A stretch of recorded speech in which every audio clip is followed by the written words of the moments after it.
Good day po sa inyong lahat. Welcome po sa ating channel. Kumusta?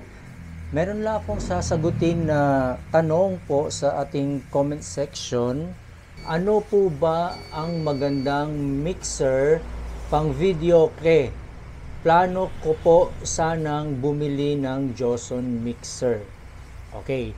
So, ang nagtanong ay si Kaiser Rojas. Shout out, Kaiser Rojas. So, magandang tanong yun, no? So, meron tayo ditong mixer. Isang Joson mixer.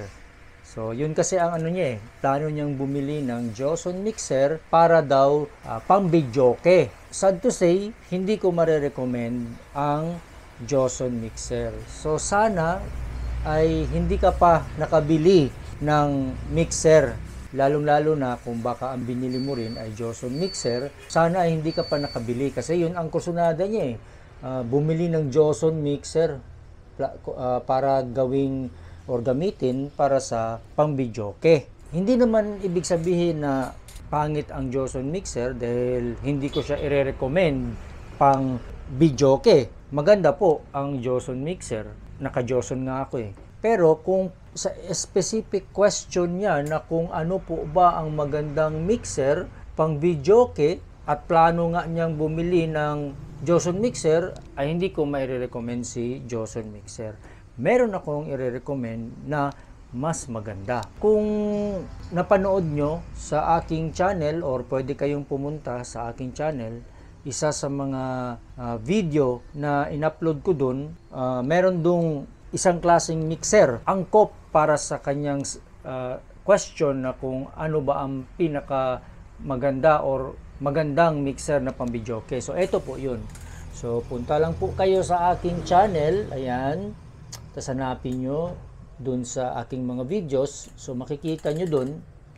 So, itong video na ito, ang Kevlar Powered Mixer Review. So, yan po ang maire-recommend ko na mixer specifically pang bahay, pang videoke. Bakit? Kasi dun sa mixer na yun, powered na kasi siya. Kung gagamitin mo lang naman pang videoke, so wala nang masyadong maraming complicated na connection. Very easy, plug and play lang siya. Dahil kung powered siya, powered mixer or active, meron na siyang amplifier sa loob, yung mixer mismo. So ang gagawin mo na lang, bibili ka na lang ng speaker. Kahit anong speaker brand, bili ka na lang. Tapos ikabit mo sa sa permanenteng lugar, no? Like halimbawa, sa akin may nakaabang ako diyan para dito sa ating studio. Yan. Pero DIY lang yan. Halimbawa, may nakaabang na yan dyan. Tapos, ito na yung speaker wire niya. So, every time na magsa-sound check ako, or magte-testing, hinihila ko lang itong speaker wire, tapos saksak ko lang agad sa amplifier, or kung meron kang powered mixer, saksak ko na lang agad dito. And then, on ko na lang, good to go na. Kung pang-videoke ang gamit mo, specifically, yun ang gagamitin mo, pang-videoke lang. And then, naghahanap ka ng kung ano ang magandang mixer, powered mixer po ang sagot dyan.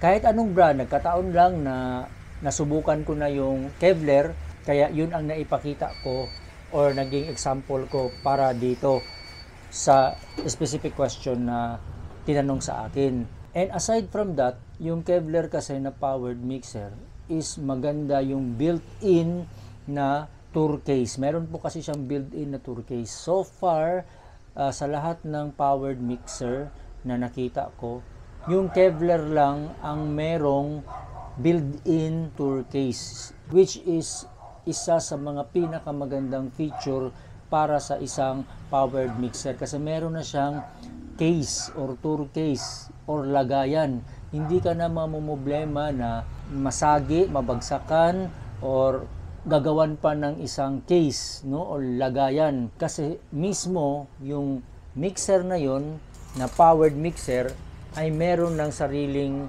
hard shell plastic case. So safe na safe kahit saan mo itago, sa ilalim ba ng kama, mesa, or may lalagayan ka talaga na specific. Safe na safe po kasi naka hard shell plastic case na po yung powered mixer na yun by Kevlar. So yun ang maire-recommend ko sa nag-comment sa atin na kung ano ang magandang mixer para pang videoke. Yun ang tanong niya, pang videoke. At balak nga sana niya bumili ng Joson. So dinidiscourage na kita na bumili ng Joson kung ang gamit mo lang naman ay pang videoke. Maire-recommend ko na si Kevlar powered mixer with tour case or with case. Punta lang po kayo sa mga any music audio store at itanong nyo doon yung Kevlar na powered mixer na merong built-in tour case or case. Check na hindi kayo magsisisi, and very ideal for videoke, pambahay, kasi nga as I've said, isasaksak mo na lang sa likuran yun dito sa likuran, hindi dito. Although meron din siyang ganito. Saksakan, pero meron din dito sa likod na saksakan din ng speaker para sa powered mixer nga niya mag-function. So, hindi lang pang videoke, guys. Kung halimbawa, purpose mo nun is pang videoke talaga, nabili mo siya, and then later on, nagka-interest kang mag-mobile or sound system na business na maliit, pwede mo pa rin siyang gamitin kasi malakas na rin siya and easy to use. Wala nang masyadong iba pang complicated connection. Salpak lang, plug and play, tapos pwede ka nang, may dalawang speaker ka, pwede ka nang set up ng mini audio system rental business. And again, ulitin ko, para sa specific na tanong po ni Sir sa comment, kung ano ba ang pinakamagandang mixer gagamitin para sa videoke, at plano nga niya sanang bumili ng Joson, wag na po kayo bumili ng Joson. And correction please, hindi sa sinisiraan ko ang Joson, I love Joson, naka-Joson po ako. Sasagutin ko lang ang specific question niya na pambahay, pambidyoke. At yun po ang Kevlar powered mixer. So again, any powered, hindi lang ang Kevlar na brand, maraming powered dyan. Pero personally, para sa akin, yung Kevlar na powered mixer ang bilhin nyo, sir, pang videoke. Dahil yung Kevlar, meron ng built-in tour case. Yun ang pinakamahalaga, yung built-in tour case para maprotektahan mismo yung inyong investment na powered mixer. So yun lang po, hindi ko na patatagalin.